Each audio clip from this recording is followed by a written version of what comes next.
Thank you. First off, a huge appreciation for Esther and her devotion in her life. First question is there a finite number of inner beings? Is that an expanding or is that a fixed number?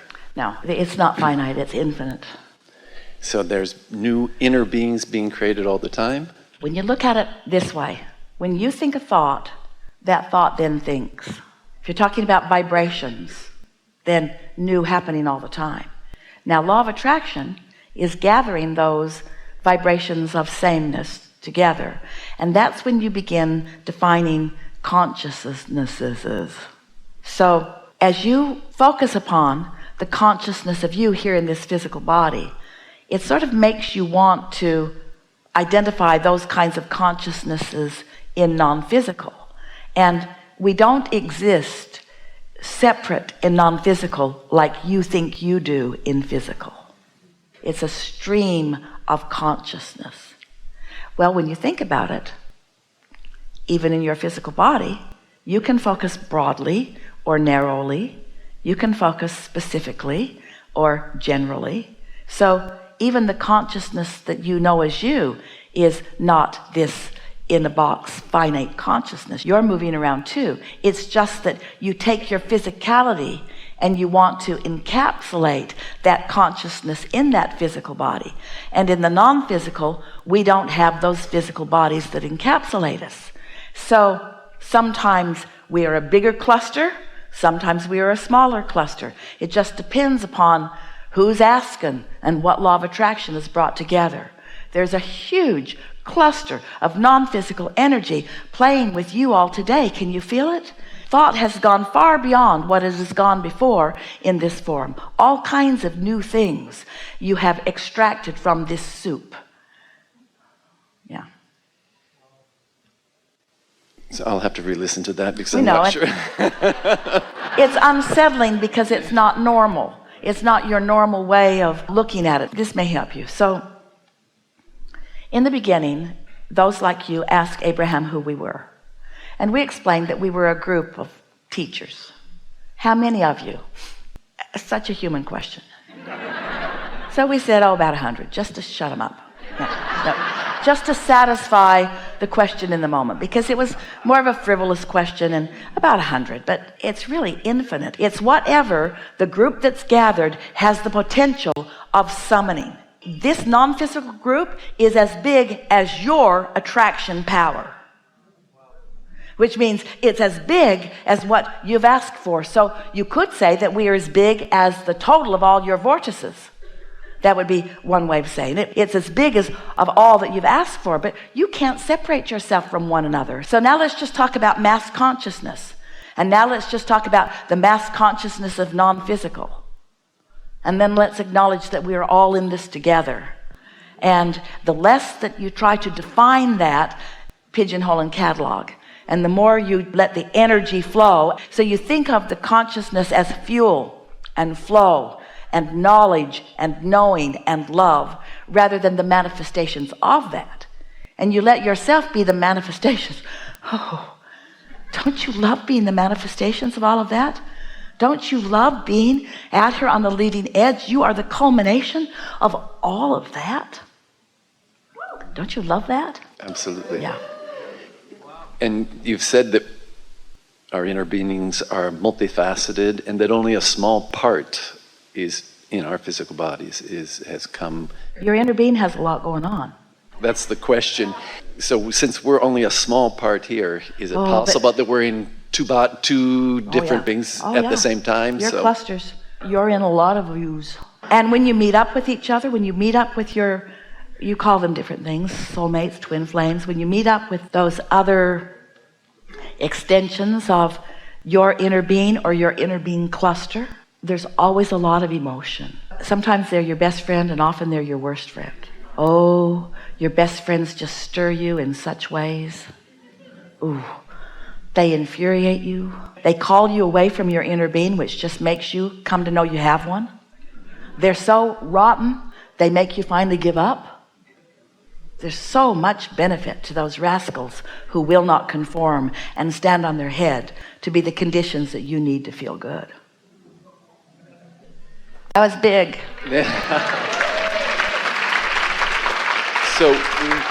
So we could literally be in multiple physical forms at one time. Literally. And does that also include animals? I mean, we could be Sure. You come with different intentions. The animals are in this. Step 1 is asking, and step 2 is source answering, and step 3 is you allowing, and step 4 is you getting really good at it, and step 5 is you being back in step 1, but you're so tuned in to source energy, you're approaching the contrast from your inner being's point of view. That's so lovely. That's really what your quest is. But humans, you do all of your creating. Do you know this? From step 1. All of your creating, all of your asking, all of your identifying, all of your expansion comes from step 1. Step 3 is where you allow it, but you set it into motion in step 1. That's why contrast is so valuable. Animals hang around in step 3 so much more. Humans hang around in step 1 so much more. Animals don't explore contrast and don't launch as many rockets. They're not as strong attraction of the expansion as humans are, but they are really important levelers of energy, holders of the energy. You can almost get with any animal, domesticated or wild, and if you have a little opportunity to commune with them a little bit, they will call you into your alignment, because that's where they hang around. That's what they influence you toward. No, I definitely experienced that with animals and nature. Yeah. Thank you for your dedication and Esther's dedication. Esther's dedicated. We just show up. Yes, that's right. I meant for Esther. Anyway, it's interesting. I'm almost a blank, but not really. Where do we go, and what decisions are we to make as we walk through and the manifestations come, and yet it feels like there's something deeper we want, or I want, as I go? Well, it isn't about what you create, which is what most humans mean when they say manifestation. It isn't about what you create. It's about the act of creating. It's about the energy flow of creating. It's about the thrill of the focus of creating. It's about the harnessing of the energy of the universe that creates worlds and utilizing it for your joyful purposes. Because the world doesn't need more paintings or more sculptures, really. It doesn't need another book. It's not in need of anything, but it sure is fun to create it. So an environment that inspires focus is what it's all about. And that focus that then brings more focus is even more what it's about. And when you get enough of that going, then those thoughts begin turning to things, which are just the inevitable result of focusing. Wanted or unwanted, those things come about.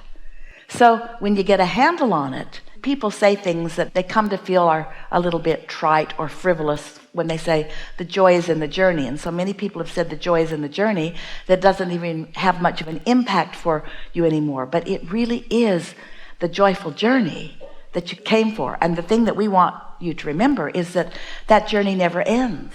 And so our favorite thing is when someone settles in to a clear knowing that this current focus that they've got going, which is currently giving them pleasure because they're focusing and they're having to balance and they're learning better balance, and then results are coming in response, and so they're able to make the association between what they're doing with thoughts and how their energy is balanced, meaning thoughts versus thoughts or thoughts with thoughts, and then what results are coming. The pleasure that people take is like your hands in the clay of watching the universe form to the ever-changing and new decisions that you are coming to.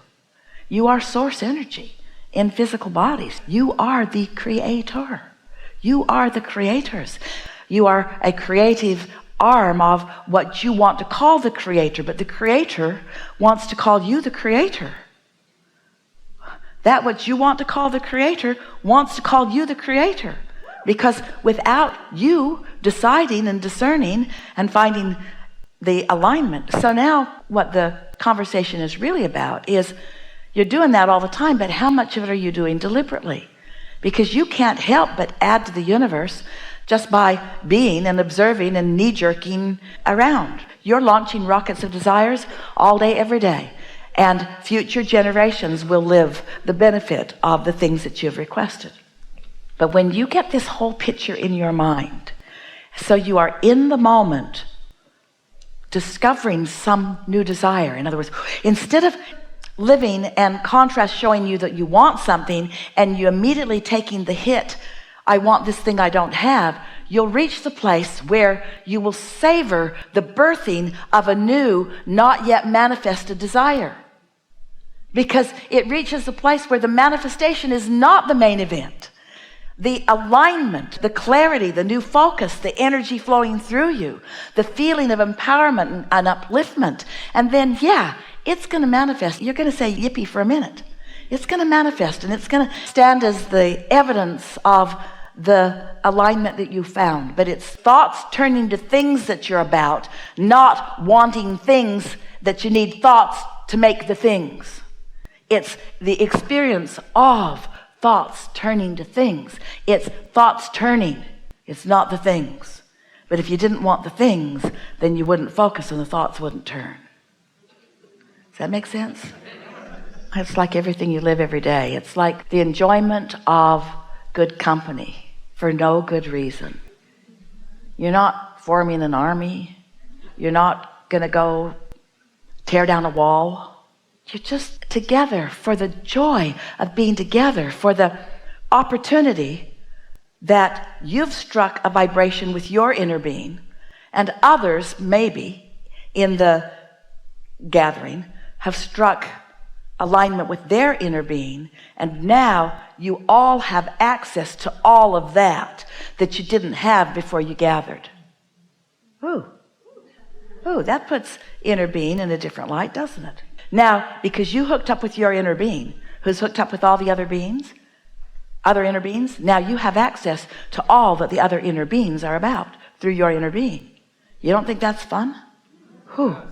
That's where inventions come from. That's where new concepts come from. That's where new ways of learning to live together come from. In other words, expansion never ends. But humans don't utilize expansion in a joyful way as much as we would like them to. They find a little glimpse of expansion and then they yearn for it, or they long for it, or they feel guilty that they haven't allowed it, or they're jealous that some are getting more of the expansion than they are. Where when you're tuned in with your inner being, you revel in every new piece of expansion. Esther and Jerry used to go into a store frequently, everywhere, stores everywhere, all over the world, and the person inside the building would say, "Can I help you?" And Jerry would say, "We're just looking for something to want." And the store person never quite understood that, because he wasn't used to people like that. He was used to people yearning for everything, and Jerry and Esther were just looking for something that would ring their bell, something to think about, something to purchase maybe, something to place somewhere, something to enhance something to gift someone. And that's what every morsel of life is like for you all. You're looking for something to want. You're looking for something that is beyond what you have, that's not so far that you don't believe it, but is far enough that it rings your bell. That's the secret of living happily ever after. That's the joy of the eternal life that you are about, you say. Yeah. Something more? I don't think so.